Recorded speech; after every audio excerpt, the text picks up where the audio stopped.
Today we're going to talk about the top 3 pros and cons of investing in Florida real estate, particularly Southwest Florida. Right now, as you can see behind me, the palm trees.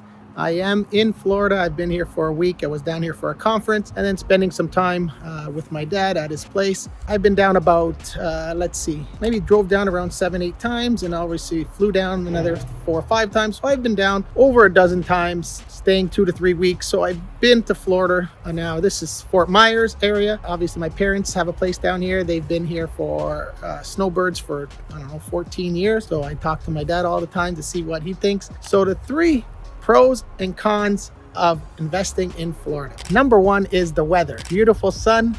As you can see, people come down here, get away from the cold winters in Canada. This is a pro. People want to be in the warm climate. They want to retire. They want to enjoy, warm climate. But on the flip side, this can also be a con. Now, when you're down here a lot and you start talking to people that live here, my dad knows a bunch of people that actually in the summer, July and August, it's too hot here. It's just the humidity and everything. And a lot of locals that live down here, they actually drive north and they stay with family in the northern states where it's a little cooler and enjoy the summer down there. So they do kind of the opposite of snowbirds. Weather obviously is a pro, but it can also be a con as well. There's something to consider. It does get extremely hot here in the summer months. Number 2, the US dollar. So this is a big pro. If you're investing down here, your asset is going to increase in US dollars. That's amazing. Buy a house for $300,000-400,000 in a year, 2 years, 3 years, it appreciates and it's in US dollars. If you're renting that house, you're getting paid a rental amount every month, again in US dollars, $2,000, $2,500, whatever it is. When it converts back to Canada and you're looking at your bank account, like a millionaire.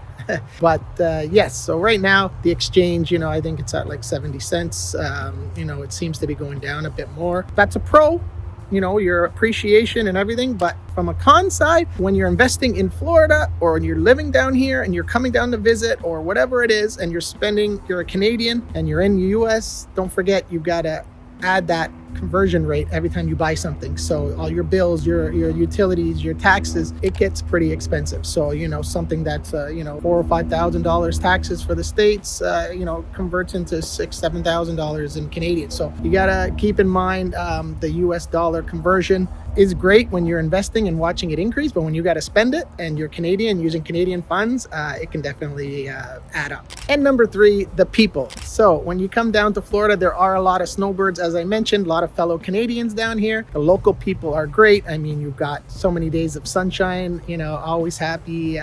Nobody gets those winter blues like back in the north. So people are a great pro for investing, especially in an area like Fort Myers. I think there's just over 100,000 people here, but there's just people everywhere. So investing in an area that has growth is good, for rental property as well. I'm sure there's other areas, in Florida, but just from Fort Myers area, a lot of people tend to want to come here. A lot of things to do for family. The climate is warm, a lot warmer than some of the northern parts of Florida. The people, area of growth is good. The con side of that, as if you ask my dad, he just says the people down here, everybody is always in a rush. He's down here, he spends months down here. And when you're on the road and you're driving, he just says people are always in a hurry. People are flying on the roads. And I guess if you're retired and you want to just take it easy and go somewhere and there's always people are just go, go, go, he seems to think that sometimes is a con. So the crowds can be good and can also be bad. So those 3 things, I hope you enjoyed that. I'm going to be making many more videos. If I missed something, add it in the comments below. Ask a question. I'm always happy to help.